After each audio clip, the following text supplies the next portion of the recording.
નમસ્કાર વિદ્યાર્થી મિત્રો, નવી શાળા નિમાણથી તમારું સૌ લોકોનું હાર્દિક સ્વાગત કરવામાં આવે છે। અને ગયા તાસની અંદર આપણે જોઈ ગયા છે કે ગતિનો નિયમ કઈ રીતના ગેલિલીઓ આખો ગતિ વિશેનો અભ્યાસ કે ખ્યાલ આપ્યો। હવે પછીનો આખો એવું છે કે ગતિ છે એમાં ન્યૂટને આપ્યો ગતિનો પ્રથમ નિયમ। તો એનો જે પ્રથમ નિયમ છે લખવાનો છે અને સમજાવવાનો છે કે એનો પ્રથમ નિયમ આપણને શું કહેવા માંગે છે કે ધારો કે જો કોઈ પણ પદાર્થ છે, એક પદાર્થને મેં આ રીતે આ પણ સમક્ષિતિજ દિશા છે એની સાથે હું પદાર્થને કોઈ પણ અસળ વેગથી ગતિ કરાવું છું તો આ તે પદાર્થ અસળ વેગથી કોઈ પણ બાહ્ય બળ ન લાગે તો તે અસળ વેગથી સતત ને સતત ગતિ કરતો રહે છે। પરંતુ હવે જો આ તે પદાર્થ છે એને કોઈ પણ બાહ્ય બળ લાગે અથવા તો અહીંયા હું દીવાલ મૂકી દઉં તો બાહ્ય બળ લાગે તો એના કારણે આ પદાર્થની પોતાની દિશા કેવી વિરુદ્ધ દિશામાં અથવા તો એ પદાર્થ સ્થિર થઈ જાય છે।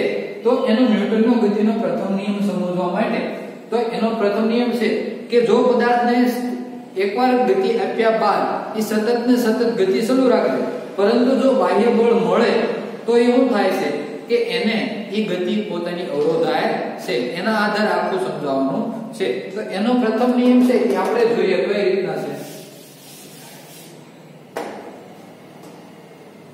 જ્યાં સુધી કોઈ પદાર્થ ન્યૂટનનો ગતિનો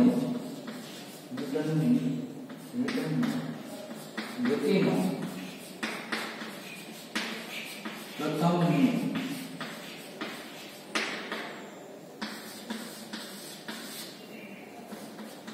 જ્યાં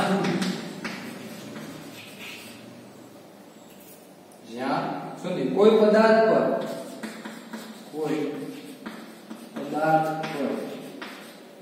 અસંતુલિત બાહ્ય બળ કે અસંતુલિત બાહ્ય બળ ન લાગે ત્યાં સુધી તે પદાર્થ કેવી સ્થિર અવસ્થામાં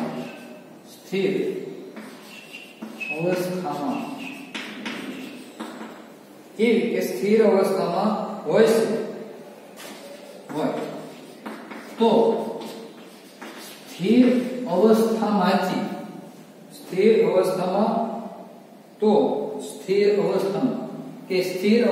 શું કરે છે કે ઈ રહેતો હોય તો આ સ્થિર અવસ્થામાં શું કઈ પદાર્થ રહે છે સ્થિર અવસ્થામાં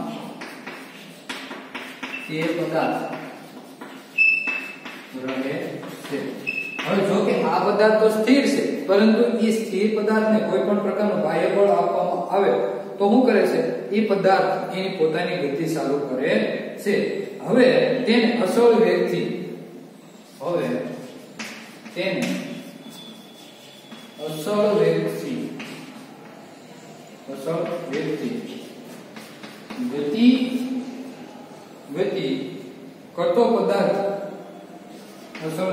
ગતિ કરતો પદાર્થ પોતાની કેવી અસળ વેગી ગતિ ચાલુ રાખે છે। અમે સમજાવ્યું હતું એના આધારે કે કોઈ પણ એક પદાર્થ છે, ધારો કે તમે મનુષ્ય છે અથવા તો પૃથ્વી કોની ફરતે સૂર્યની ફરતે ફરે છે તો આવી રીતના એ પોતાને જો કોઈ પણ પ્રકારનો બાહ્ય બળ ન લાગે ત્યાં સુધી જો અસળ વેગથી ગતિ કરે છે તેમ સતત ને સતત ગતિ કરતી। પરંતુ તમે તે એક ફૂટબોલનો દડો છે અથવા તો આપણે ટેનિસ બોલનો દડો છે એને આપણે ઘા કરીએ છીએ અમુક સમય બાદ જો એને બાહ્ય બળ લાગે તો એ દડો છે એ સ્થિર થઈ જાય છે। તો હું જો કે ન્યૂટનના ગતિનો પ્રથમ નિયમ ત્યાં લાગુ પડે છે। હવે આની સમજૂતી માટે પહેલું છે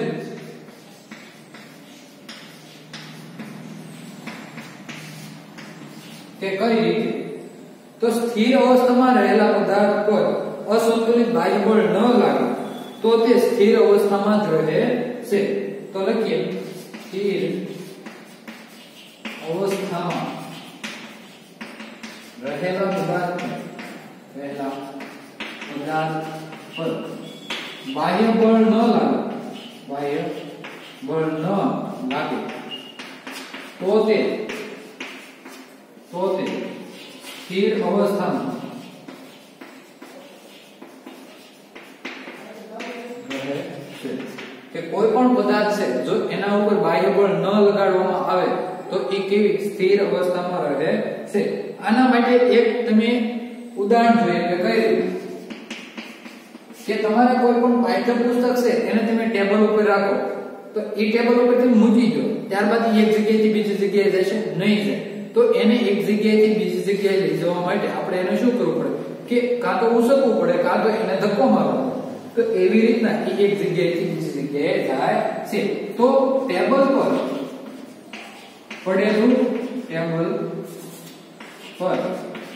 પડેલું પુસ્તક કે આ ટેબલ ઉપર જે પડેલું પુસ્તક છે એને આવી રીતના કાર્ય કરતું હોય છે. પછી બીજું જોઈએ ગતિ અવસ્થામાં રહેલા પદાર્થ પર જો ગતિમાન અવસ્થા હોય એમાં રહેલા પદાર્થ પર અસંતુલિત બળ બાહ્ય બળ ન લાગે તો એ અસલ વ્યક્તિ ગતિમાન અવસ્થામાં જ રહે છે. તો બીજું જોઈએ ગતિમાન અવસ્થામાં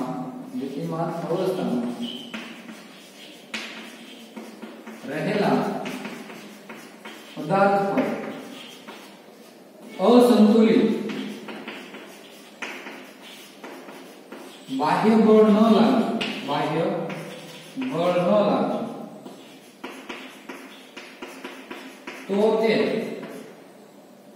તો તે શું કરે ગતિમાન અવસ્થામાં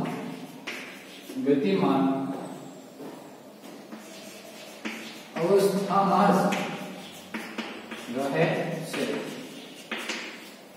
કે એની જે ગતિમાન અવસ્થા છે એ સતત ને સતત શરૂ રાખે છે. હવે આના માટેનું ઉદાહરણ જોઈએ. દાખલા તરીકે કે શૂન્ય અવકાશ છે, કોઈ પણ શૂન્ય અવકાશ, તો શૂન્ય અવકાશમાં રહેલ પદાર્થને શૂન્ય અવકાશમાં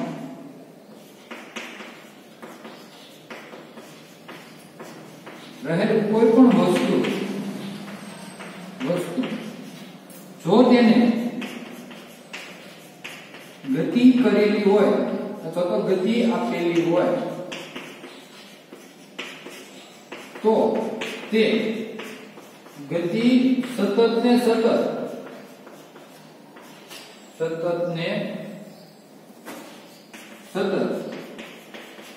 ગતિ કરતો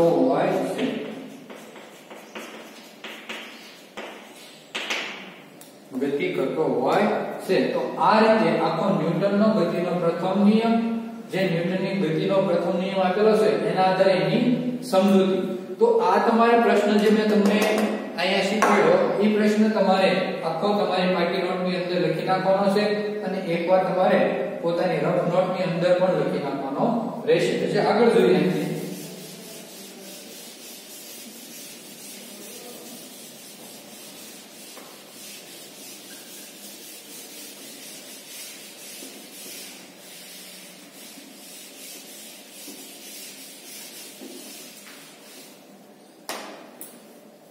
જોઈએ. હવે આના આધારે આપણે હવે એમ કહું ઝડપ હોય એટલે શું, તેના પ્રકાર કેટલા છે અને ક્યાં ક્યાં છે. તો આપણે એ સમજાવવાનું છે કે ઝડપ છે તો કઈ રીતના ઝડપ છે, એના પ્રકાર ક્યાં ક્યાં છે. હવે એ પ્રકાર છે તો એના વિશેની આપણે માહિતીનો અભ્યાસ કરવાનો છે. તો પ્રશ્ન તમારો એવો થાય ઝડપ એટલે શું, તેના કેટલા પ્રકાર છે, તેના કેટલા પ્રકાર છે. પછી બીજો પ્રશ્ન ક્યાં ક્યાં છે. આના આધારે આનો જવાબ જોઈએ કે પદાર્થ પર જ્યાં સુધી અસંતુલિત બળ બાહ્ય બળ ન લાગે ત્યાં સુધી પદાર્થ પોતાની સ્થિર અવસ્થા હોય તો સ્થિર અવસ્થા અથવા તો અસળ વ્યક્તિ ગતિ કરતી હોય તો અસળ વ્યક્તિ ગતિ કરતો રહે છે. હવે જોઈએ કે ઝડપ છે તો કઈ રીતે. તો પહેલા તો સિમ્પલ એની માહિતી આપવાની. જ્યારે પદાર્થ અથવા તો પદાર્થ પર બાહ્ય અસંતુલિત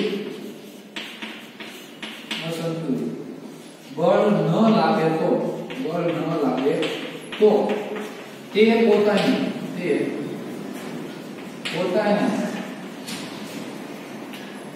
સ્થિર અવસ્થા અથવા તો અચળ વેગી ગતિ કરતો રહે છે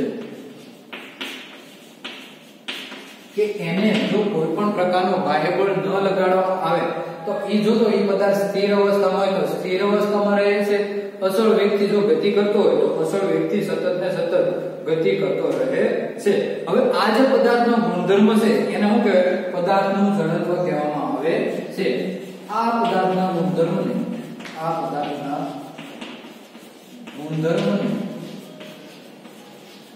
શું કહેવાય? તે પદાર્થનું જડત્વ કહે છે. કે આ જે પદાર્થનો ગુણધર્મ છે એને શું કહેવાય છે? કે પદાર્થનું જડત્વ કહેવામાં આવે છે. બીજા શબ્દોમાં દરેક પદાર્થ પોતાની ગતિની અવસ્થામાં થતા પરિવર્તનનો વિરોધ કરે છે અથવા તો ગુણાત્મક રીતે કોઈ વસ્તુ સ્થિર અવસ્થામાં રહેવાની કે અચળ વેગથી ગતિ કરતા રહેવાની પ્રકૃતિને શું કહેવાય છે? જડત્વ કહેવામાં આવે છે. તો જડત્વની વ્યાખ્યા લખી નાખો. જડત્વ કોને કહેવાય? જડત્વ દરેક પદાર્થ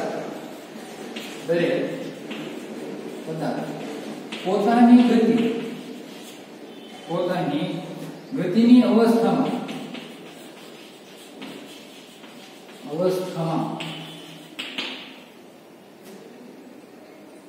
થતા પરિવર્તનનો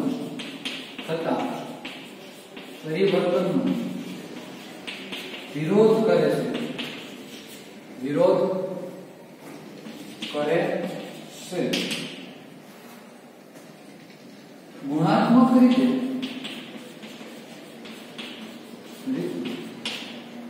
કોઈ વસ્તુ સ્થિર અવસ્થામાં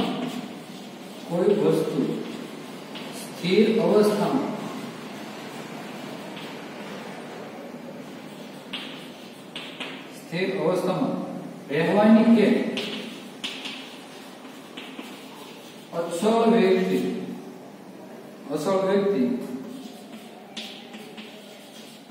ગતિમાં રહેવાની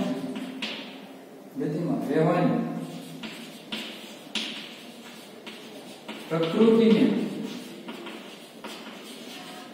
જડત્વ કહે છે. એને શું કહેવાય છે? જડત્વ કહેવામાં આવે છે. આના આધારે ન્યૂટનના જે ગતિનો પ્રથમ નિયમ છે એને શું કહેવાય? જડત્વનો નિયમ પણ કહેવામાં આવે છે. તો લખો ન્યૂટનની ગતિના પ્રથમ નિયમ કોનો? જડત્વનો નિયમ કહે છે. ન્યૂટનનો ગતિનો જે આ પહેલો નિયમ છે એને જડત્વનો નિયમ પણ કહેવામાં આવે છે. હવે જડત્વના કેટલા પ્રકાર થશે?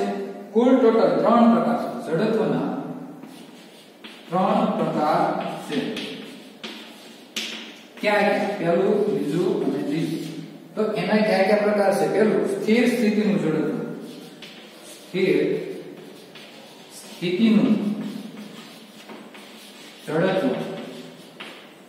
બીજું છે ગતિનું જડત્વ.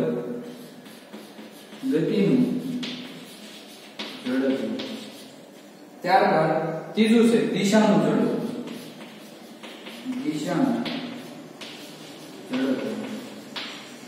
આ રીતે આપણને 3 અલગ અલગ પ્રકારના જડત્વ મળશે. એક તો છે સ્થિર સ્થિતિનું, બીજું ગતિનું જડત્વ અને ત્રીજું છે દિશાનું. હવે આ જે જડત્વ એટલે શું આપણે સમજવું હોય તો ન્યૂટનનો ગતિનો પ્રથમ નિયમ એના આધારે સમજાવી શકાય કે જો પદાર્થ છે અચળ વેગથી ગતિ શરૂ હોય તો એ અચળ વેગથી ગતિ શરૂ રાખે, સ્થિર અવસ્થામાં હોય તો સ્થિર અવસ્થામાં રહે. એને શું કહેવાય? જડત્વનો નિયમ પણ કહેવાય. તો આપણે જોયું કે જડત્વ છે દરેક પદાર્થ પોતાની ગતિની અવસ્થામાં થતા પરિવર્તનનો વિરોધ કરે છે. ગુણાત્મક રીતે કોઈ વસ્તુ સ્થિર અવસ્થામાં રહેવાની કે અચળ વેગથી ગતિમાં રહેવાની પ્રકૃતિ શું કહેવાય? જડત્વ કહેવાય. તો આ જે છે એ ન્યૂટનના ગતિનો પ્રથમ નિયમ પણ કહી શકાય છે. તો આ જે પ્રશ્ન છે એ તમારે તમારી બાકી નોટની અંદર એકવાર અને નોટબુકની અંદર એકવાર તમારે લખી નાખવાનો રહેશે. આખો પ્રશ્ન પોઈન્ટ ટુ પોઈન્ટ.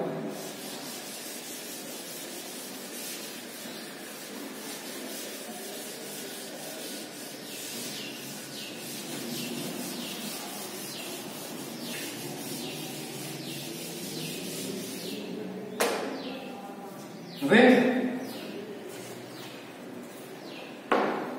જે આ જડત્વ છે એના ત્રણ પ્રકાર છે. એ ત્રણેય પ્રકાર કે કઈ રીતના આખું કાર્ય કરે છે તો એ ત્રણેય પ્રકાર વિશે સમજૂતી આપવાની છે. જડત્વના ત્રણ પ્રકાર છે. એક સ્થિર સ્થિતિનું જડત્વ, બીજું છે ગતિનું જડત્વ અને ત્રીજું છે દિશાનું જડત્વ. તો આ સ્થિર સ્થિતિનું જડત્વ છે તો તે કઈ રીતના છે, દિશાનું જડત્વ છે તો તે કઈ રીતના છે અને ગતિનું જડત્વ છે તો તે કઈ રીતના આખું કાર્ય કરે છે એના વિશેનું ઉદાહરણ સાથે આપણે સમજાવવાનું છે. તો હવે પહેલું છે સ્થિર સ્થિતિનું જડત્વ કે પદાર્થનું જડત્વ ગુણધર્મોને લીધે પદાર્થ સ્થિર અવસ્થામાં રહેવાનો પ્રયત્ન કરે છે. જ્યાં સુધી તેના પર અસંતુલિત બાહ્ય બળ ન લાગે ત્યાં સુધી તે પદાર્થ જો સ્થિર સ્થિતિમાં છે તો એની તે સ્થિતિ ધારણ કરતો હોય છે. ઉદાહરણ તરીકે કોઈ પણ સમક્ષિતિ અથવા તો આ પૃથ્વી છે એના ઉપર એક દડો બોલ, ટેનિસનો બોલ પડેલો છે. જો આ ટેનિસનો બોલ છે એને કોઈ પણ પ્રકારનું બાહ્ય બળ ન મળે અથવા તો આપણે એક જગ્યાએથી બીજી જગ્યાએ ખસેડવા માટે કોઈ પણ પ્રકારનું બાહ્ય બળ ન આપી તો એની એ જગ્યાએ રહે છે. પરંતુ હું એને આ જગ્યાએથી બળ આપું છું તો આ દડો આ તરફ ખસશે, પછી અહીંથી નીચેથી બળ આપો તો એ ઉપર તરફ આમ જશે. તો આવી રીતના જો એને બાહ્ય બળ લગાડવામાં આવે તો તે પોતાની દિશા પણ બદલશે. હવે જોઈએ કઈ રીતે. ઉદાહરણ તરીકે સ્થિર બસમાં ધારો કે કોઈ વ્યક્તિ ઊભો હોય અને બસ અચાનક ચાલુ થાય તો તે સ્થિતિમાં શું થાય છે, વ્યક્તિ પાછળ તરફ નમી જાય છે. આનો અનુભવ તમે બધાએ કીધો છે કે બસ છે અથવા તો કોઈ પણ બસ છે અથવા તો ટુ વ્હીલ છે, બાઇક છે, એની અંદર શું થાય કે તમે કોઈ વ્યક્તિ સીધા ઊભા રહ્યો છો અને સીધા આવી રીતના ઊભા રહ્યો, કોઈ અચાનક જ તે બસ ચાલુ કરે તો શું થાય છે, તરત ઝોંટો લાગે એટલે આપણે કોઈ પણ વ્યક્તિ છે પાછળની તરફ ઝૂકી જાય છે. આમ થવાનું કારણ બસ અચાનક ચાલુ થતા આપણા પગ કે જે બસના તળિયા સાથે સંપર્કમાં હોય છે અચાનક ગતિમાં આવે પરંતુ શરીરનો ઉપરનો ભાગ જડત્વના કારણે એ સંપર્કમાં આવતો નથી, જેના કારણે એ શું કરે, ગતિનો આખો વિરોધ કરે છે. બીજું છે ગતિનું જડત્વ. એ કઈ રીતે? પદાર્થના જડત્વના ગુણધર્મોને લીધે કોઈ પણ પદાર્થ છે અસળ વેગથી ગતિ કરતો હોય તો તે અસળ વેગથી ગતિ ચાલુ રાખે છે અને જ્યાં સુધી એના પર કોઈ પણ અસંતુલિત બાહ્ય બળ ન લાગે તો તે પદાર્થની પોતાની ગતિ ચાલુ રાખે છે. કઈ રીતે જોઈએ? ઉદાહરણ તરીકે જો કોઈ વ્યક્તિ અસળ વ્યક્તિ સૂર્ય માર્ગ પર ગતિ કરતો હોય તો મોટર કારમાં સીટ પર બેઠેલ હોય તો તે વ્યક્તિ પણ મોટર કારના વેગ જેટલા જ વ્યક્તિ ગતિ કરતો હોય છે, પરંતુ સીટની સાપેક્ષમાં તે વ્યક્તિ ત્યાં સુધી સ્થિર અવસ્થામાં રહી શકે છે કે જ્યાં સુધી મોટર કારને રોકવામાં તેનો ડ્રાઈવર બ્રેક ન લગાડે. તો આ તમે જોયું છે કે કઈ રીતના આખું ગતિનું જડત્વ છે આપણે અનુભવ્યું છે કે કોઈ પણ એક ફોર વ્હીલ કાર છે એની અંદર તમે કોઈ વ્યક્તિ બેઠેલો છે અને એ હકવે છે તો જ્યાં સુધી હકવે છે તો તેની જડત્વ છે એ કઈ કે ફોર વ્હીલ ની સાથે જ હોય છે, પરંતુ જો બ્રેક મારવામાં આવે તો ત્યાં સુધી એનું જડત્વ અલગ હોય છે. હવે જો ડ્રાઈવર અચાનક બ્રેક લગાડીને મોટર કારને સ્થિર રાખવામાં આવે તો મોટર કારની સીટ પણ સ્થિર અવસ્થામાં આવે છે, પરંતુ વ્યક્તિનું શરીર જડત્વના કારણે ગતિમાન અવસ્થામાં જ રહેવાની વૃત્તિ ધરાવે છે. પરિણામે અચાનક બ્રેક લગાવવાના કારણે વ્યક્તિ સીટની આગળ લગાડેલા પેનલ સાથે અથડાઈને ઘાયલ થઈ જાય છે. આ પણ અનુભવ્યું છે કે અચાનક જ જો વ્યક્તિને બ્રેક લગાવવામાં આવે તો શું થાય છે કે એ વ્યક્તિ સીધો આગળની તરફ ઝૂકી જાય છે, જેના કારણે શું થાય કે સ્થિર સ્થિતિનું એનું ગતિનું જડત્વ પણ કહી શકાય છે. પછી છે દિશાનું જડત્વ. કઈ રીતે દિશાનું આખું જડત્વ કાર્ય કરતું હોય છે કે પદાર્થના જડત્વના ગુણધર્મોને લીધે પદાર્થ જે નિશ્ચિત દિશામાં ગતિ કરતો હોય તો તે નિશ્ચિત દિશામાં પોતાની ગતિ ચાલુ રાખે છે અને તેના પર જો બાહ્ય બળ ન લાગે તો, અને જો બાહ્ય બળ લાગે તો એ પોતાની દિશા અથવા તો ગતિની જે દિશા છે એ બદલાવી નાખે છે. કઈ રીતે?